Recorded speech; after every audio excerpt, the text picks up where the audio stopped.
Tuhan bersamamu dan bersama rohmu. Inilah Injil suci menurut Lukas.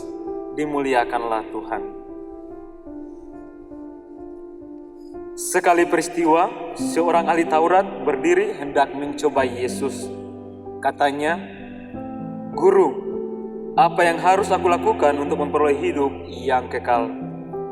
Jawab Yesus kepadanya, "Apa yang tertulis dalam hukum Taurat? Apa yang engkau baca di dalamnya?" Jawab orang itu, "Kasihilah Tuhan Allahmu dengan segenap hatimu dan dengan segenap jiwamu, dengan segenap kekuatanmu, dengan segenap akal budimu, dan kasihilah sesamamu manusia seperti dirimu sendiri." Kata Yesus kepadanya, "Jawabmu itu benar. Lakukanlah demikian, maka engkau akan hidup." Untuk membenarkan dirinya, orang itu berkata kepada Yesus, "Tapi siapakah sesamaku manusia?" Jawab Yesus, "Ada seorang yang turun dari Yerusalem ke Yeriko. Ia jatuh ke tangan penyamun-penyamun yang bukan saja merampoknya habis-habisan, tetapi juga memukulnya, dan sesudah itu pergi meninggalkannya setengah mati. Kebetulan ada seorang imam turun melalui jalan itu. Ia melihat orang itu, tetapi ia terus berjalan. Demikian juga seorang Lewi datang ke tempat itu. Ketika melihat orang itu, ia pun melewatinya. Lalu datanglah ke tempat itu seorang Samaria yang sedang dalam perjalanan. Ketika ia melihat orang itu, tergeraklah hatinya oleh belas kasihan. Ia pergi kepadanya, lalu membalut luka-lukanya, dan sesudah menyiraminya dengan minyak dan anggur.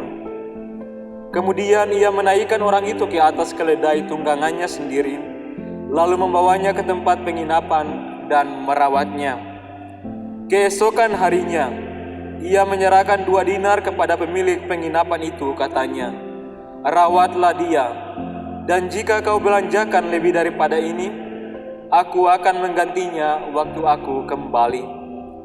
Menurut pendapatmu, siapakah di antara ketiga orang ini adalah sesama manusia dari orang yang jatuh ke tangan penyamun itu? Jawab ahli Taurat itu, "Orang yang telah menunjukkan belas kasihan kepadanya." Kata Yesus kepadanya, "Pergilah dan lakukanlah demikian." Demikianlah sabda Tuhan. Terpujilah Kristus. Saudara-saudariku yang terkasih, Shalom. Kuda merupakan hewan yang memiliki kemampuan pendengaran yang luar biasa. Ia mampu mendengar sejauh 2,5 mil. Ia mampu mendeteksi suara sejauh 25 kHz. Dan mampu memutar telinga 180 derajat. Ia dengan kemampuannya ini mampu mendeteksi suara, dan dengan itu ia mampu merasakan apakah itu ancaman atau sebaliknya hal yang baik. Kalau itu ancaman, maka ia akan berlari meninggalkan tempat di mana ia berada. Hari ini kita mendengarkan sebuah kisah yang luar biasa.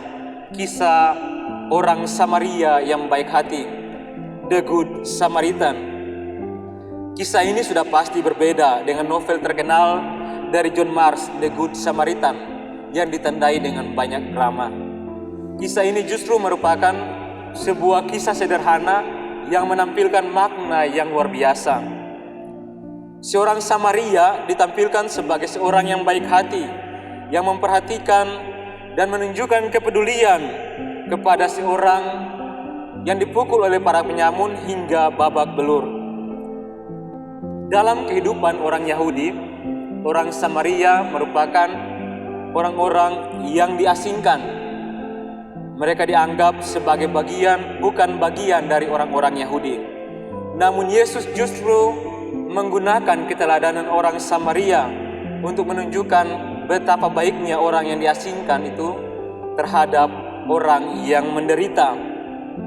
Ketika ia berjumpa dengan orang yang dipukul, hingga babak belur oleh para penyamun, yang ditunjukkan oleh orang Samaria adalah kepedulian, rasa belas kasihan yang luar biasa. Ia mampu mendengarkan penderitaan dari orang Samaria itu.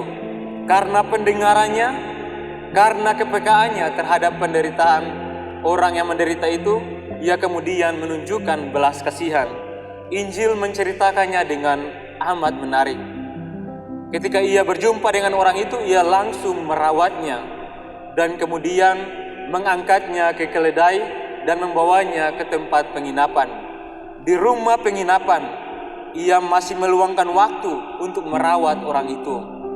Bahkan diceritakan pula bahwa ketika ia hendak meninggalkan rumah penginapan, ia meninggalkan 2 dinar. Dalam kehidupan orang Yahudi pada masa itu, 2 dinar sebenarnya angka yang cukup besar. Biaya kerja 1 hari untuk seseorang ialah 1 dinar. Bila ia memberikan 2 dinar, maka di sana ia menunjukkan sebuah kebaikan yang luar biasa. Untuk seorang yang menderita, ia menunjukkan kebaikan itu. Bahkan ketika hendak meninggalkan tempat itu, ia bahkan berpesan begini, kalau misalnya pemilik penginapan masih kurang dalam penggunaan keuangan, bila mana ia kembali maka ia akan menggantinya. Di sini nampak sebuah tindakan kebaikan yang luar biasa untuk orang yang menderita itu. Sebenarnya kebaikan hati orang Samaria ini dipertentangkan dengan tindakan 2 orang rohaniwan dalam kehidupan orang Yahudi, yakni imam yang sering mempersembahkan kurban dan Lewi yang bertugas untuk membantu imam. Kedua orang ini ketika pertama kali berjumpa dengan orang yang menderita, mereka membiarkannya begitu saja. Memang menurut para ahli kitab suci, bahwa kedua tindakan ini sebenarnya tindakan yang wajar. Karena apa?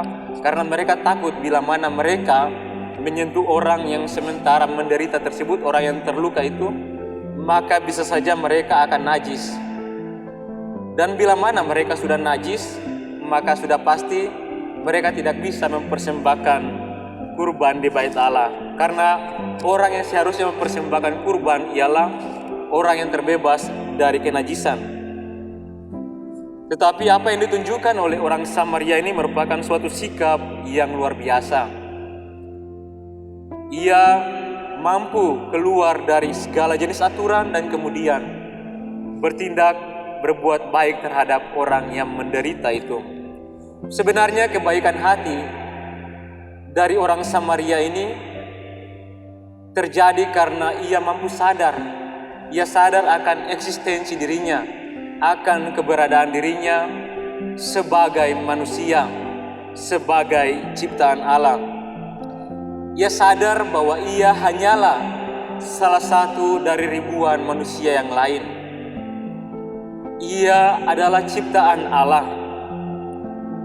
Kesadaran akan kemanusiaan dan dimensi ilahi yang melekat pada dirinya ini membuatnya kemudian mampu untuk melihat dan mendengar, merasakan penderitaan orang yang menderita. Karena itu tadi ketika berhadapan dengan orang yang dipukul hingga babak belur, yang justru muncul dalam dirinya ialah sikap belas kasihan. Dan dari sini kita belajar bahwa ketika orang sungguh-sungguh sampai pada kesadaran eksistensialnya, kesadaran manusiawinya, bahwa ia hanyalah salah satu dari sesama manusia yang lain, maka di sana ia akan berjuang untuk terus berbuat baik kepada siapa saja, apalagi untuk orang-orang yang menderita, orang-orang yang senantiasa mengharapkan bantuannya. Ia mampu melihat bahwa wajah orang lain memanggilnya untuk berbuat baik. Saudara-saudariku yang terkasih, di sekitar kita ada banyak orang yang menderita karena beragam persoalan. Butuh hati yang peka untuk mendengarkan, butuh telinga yang terbuka untuk mendengar dengan jelas, butuh mata yang mampu melihat dan merasakan penderitaan itu. Pertanyaannya, mampukah kita?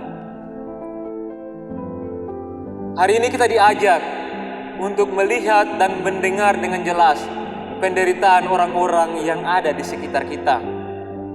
Mendengar tentu bukanlah sesuatu yang mudah. Namun ketika kita mampu mendengar dan terlibat, mampu merasakan penderitaan orang lain, di sana kita sesungguhnya sudah melaksanakan perintah Kristus. Apalagi ketika pendengaran itu kemudian ditandai dengan sikap kasih, maka di sana kita sudah membentuk diri kita menjadi seorang beriman yang sejati. Ingatlah bahwa pendengaran akan membawa kita pada sikap kasih. Dan ingatlah bahwa kasih adalah cahaya dalam kemanusiaan dan hidup beriman kita. Kalau kita senantiasa mendengar dan berbuat kasih dalam kehidupan banyak orang, maka di sana kita sudah melaksanakan perintah Kristus. Dan di sana pula ketika kita mampu melakukan itu, maka sesungguhnya kita sungguh-sungguh hidup. Karena menjadi manusia yang sejati berarti mampu mendengarkan sesama yang menderita dan berbuat baik, bertindak kasih dalam hidupnya. Rahmat Allah menolong kita sekalian. Amin.